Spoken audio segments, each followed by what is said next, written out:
my fear, and I'll be honest, and my wife's fear as well, is when the time comes for me to stop, because I've got a purpose now. So, like obviously going for it satisfies my competitive side of of me. So to not have that, I do fear, like I do worry, like how am I going to be able to, satisfy that hunger for competitiveness.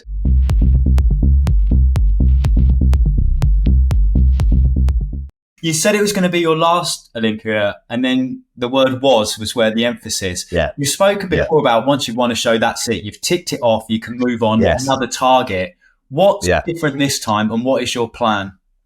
Yeah. So for me, I think as a competitor, you always look for that one thing that nobody's got, or that one task. So I heard on a forum, as soon as I won the title, I was the third best men's physique guy in the world now, third best ranked, and I was like, how does that work?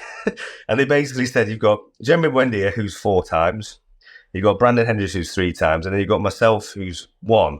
But because I've won the 3 Arnold titles and other accolades, that it puts me 3rd in the ranks. And I'm like, 3rd? Any excuse really to go again. But it was like, I can't finish on 3rd. No way. So that's my excuse to everybody else. But really, it's just the fact that I absolutely live and breathe bodybuilding. I love bodybuilding, and it's never been a chore or monotonous being in prep. It's never affected my social life in the fact that I can still function. I can still do all the things I want to do, and it provides a good life for my family and stuff. So there's all those things that I factor in.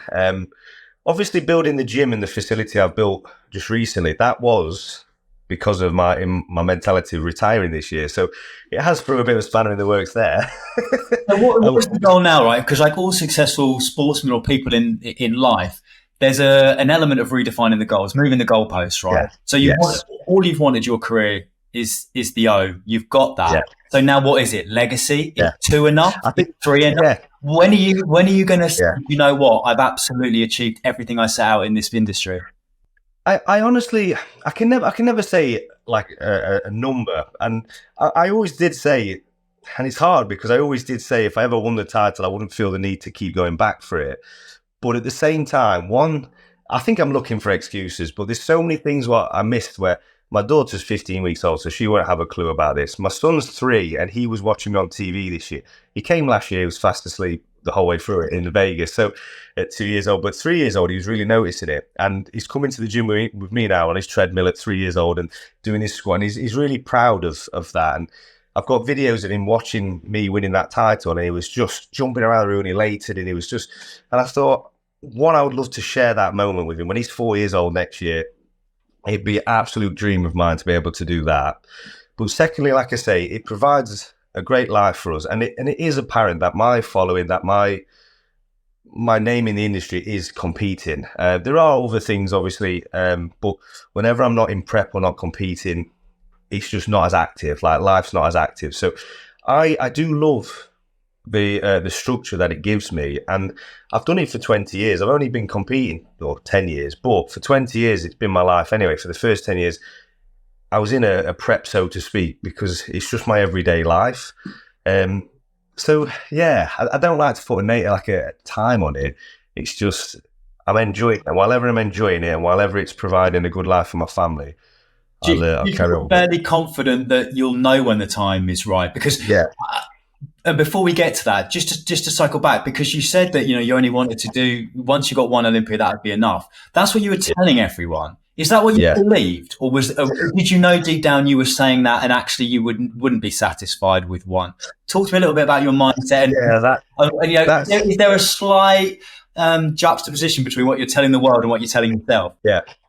I think if I'm, God, you're getting deep here, Joe. Yeah, I think if I'm honest, you've hit the nail on the head there. I think you're right. I think I was saying the things I felt like people needed to hear, wanted to hear around me, because you've got to see it from, like, obviously my wife, my family, where the only title I've needed was the Olympia. So when I'm placing 7th and they know how hard I work or how much I put into it, how much dedication, how many injuries I've had, the pain I worked through to get that title to come 7th, having to pick me up.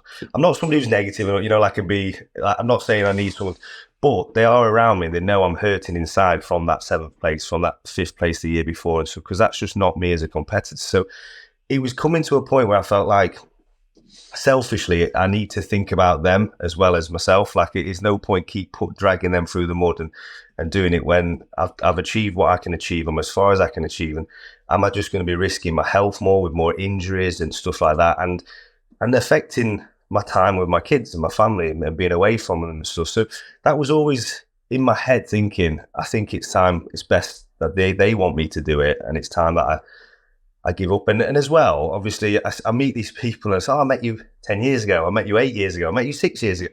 And you're like, it's a very young man's game, isn't it? Like, the industry's like, you see so many like superstars come through, and I don't know how I'm still dragging on 10 years later. People forget, though, because you've been around for so long, I think people actually feel that you're older than you are. Yeah, because exactly. There's no real exactly and left on your career. You can keep doing it as long as you want to, essentially. Yeah. So the guys I compete against, like Erin Banks and Andre Ferguson, they're all in their 40s. And like, obviously I won't be doing that, but I've just turned 35 last week. But you do forget, and that's exactly right. I talk as though I'm really old to people, and it's because I'm old in the industry. And I'm not old as a physique or as a person. But yeah, that was the reason that I think subconsciously I was saying I wanted to give in. But me and Ross Edgley had a really deep conversation about this. Like, my fear, and I'll be honest, and my wife's fear as well, is when the time comes for me to stop, because I've got a purpose now. So, you know, like, obviously going for it satisfies my competitive side of me. So to not have that, I do fear, like, I do worry, like, how am I going to be able to, satisfy that hunger for competitiveness?